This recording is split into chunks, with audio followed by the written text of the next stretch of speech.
Hello and welcome to another Leica review. Today we are continuing on our journey into choosing your Leica camera, and this is the buying guide, and this is part 3 where we'll be talking about the rangefinder type of cameras from Leica, and they're namely Leica M type of cameras. And for those who don't know what Leica M type of cameras are, they are the legendary cameras that have been manufactured for decades and that have been used by professionals, journalists, people who have made a mark in the photography history. And it is for this very reason that like a rangefinder type of cameras have been recognized as a gem, as something that is truly unique and special. And there are many reasons why it is so, and I would like to talk today about their history a bit, bring you up to current date, talk about the developments in technology and sensor technology and what we are at today, and where we can use these rangefinder type of cameras. So let us begin by the first generations of these cameras and get an understanding of how it developed. Now, the 35 millimeter film format, which is used in these rangefinder type of cameras, have been used for many years to capture these iconic images, and these images have made their mark in the history of photography. And the reason they could be used and the reason that they could be captured was the fact that these rangefinder cameras were very compact. They could be taken out to battlefields, they could be taken out to the most severe conditions, and they could last because they were made of solid material with German precision. And it is for this reason, when we look at this camera technology that is inside Leica M and the older analog cameras, is that they were very well built. Now, before the advent of modern technology with computer designs and ultra precision equipment, most of the cameras at those days, the 50s, 60s, 70s, they were all hand assembled, and that's why Leica M cameras costed so much, and that's why they were so reliable. And of course, the technology that went into creating a Leica M camera was of very high standard, and it is for that reason they were able to last for very long periods of time. Those other camera manufacturers that did not meet the standards or could not compete in terms of quality, they fell by the wayside, and they eventually disappeared from existence. And the reason that happened was because what the professionals would do is they would buy a rangefinder type of camera. They would buy one single lens and not 50 different lenses like they do today, and then use that lens for the rest of their career capturing images. And those images, of course, were very well captured because the person who was using that camera would know ins and outs of that camera very well, would know that how to focus with that rangefinder type of camera very well, and it would be very accurate. This is the reason those cameras and lens combinations were so popular. Again, what is important here is to notice that the rangefinder type of camera is a manual focus camera.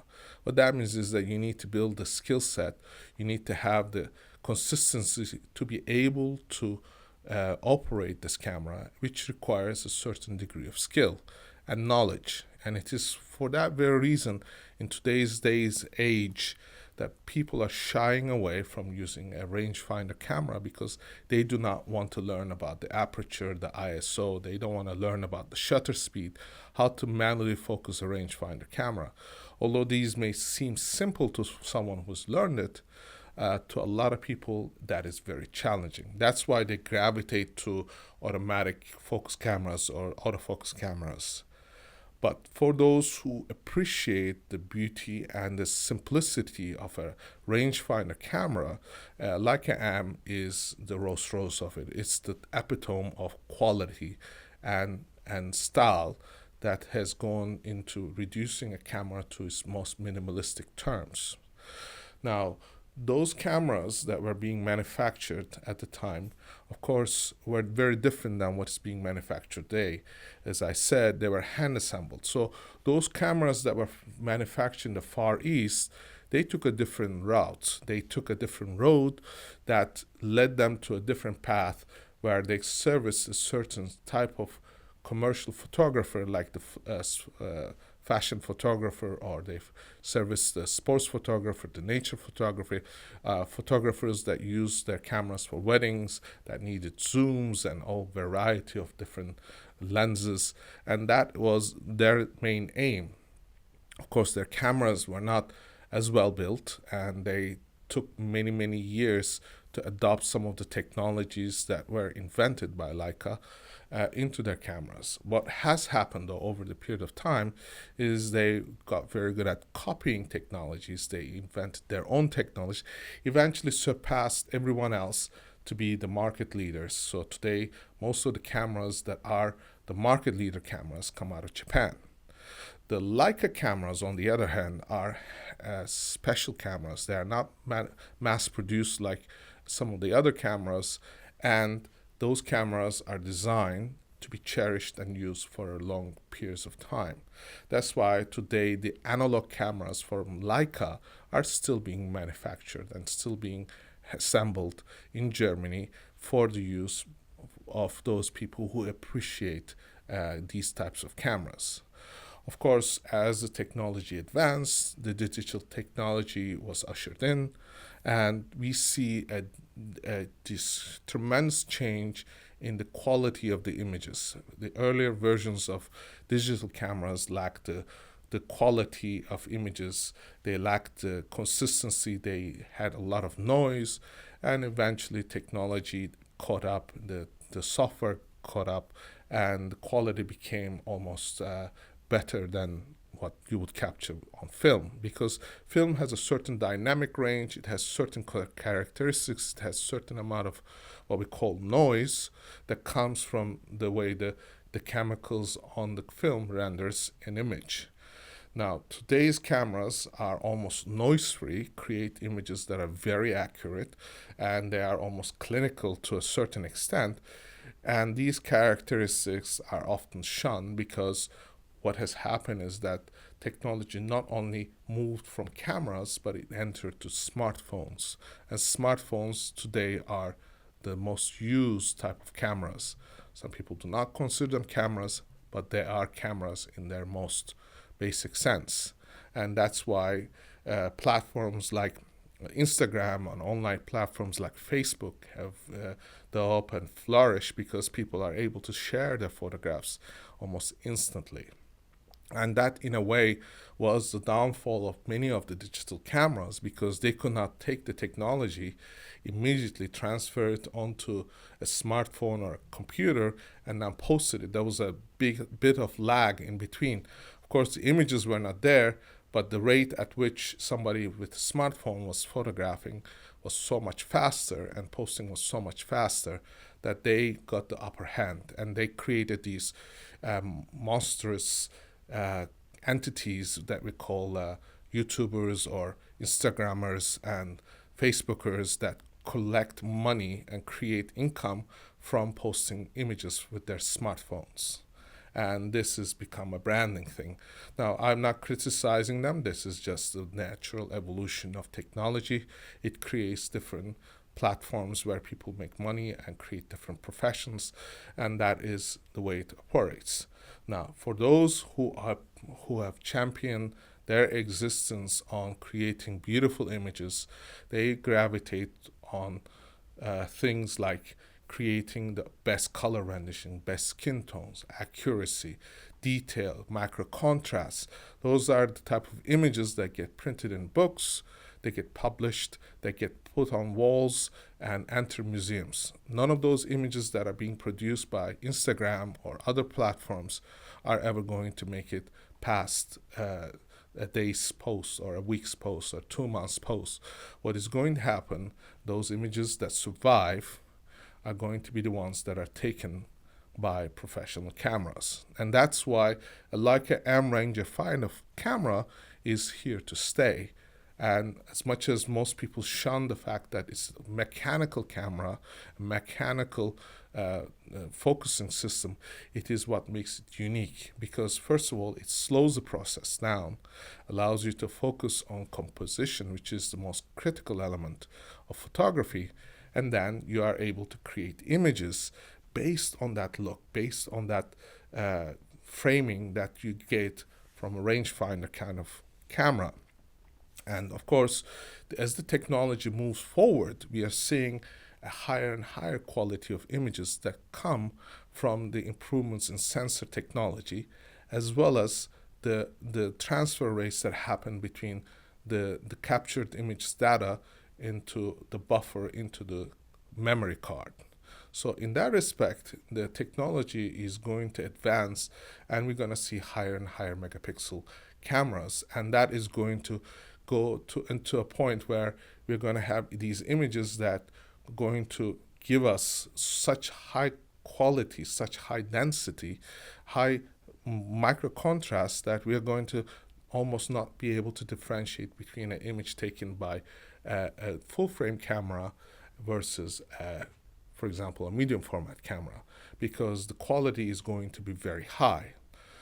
But at this time, the camera, for example, that is currently being produced, the Leica M10 and the M10P, all have 24 megapixels. What that means is that you're going to get the optimum quality based on a 24 megapixel sensor, and that is going to give you details. Those details are sufficient to create beautiful images that can be made into posters.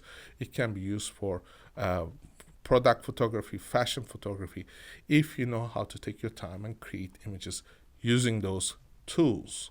Now, for those professionals that need speed, that needs fast shutter count, like a SL, like a S, those are the cameras that are going to be used for those.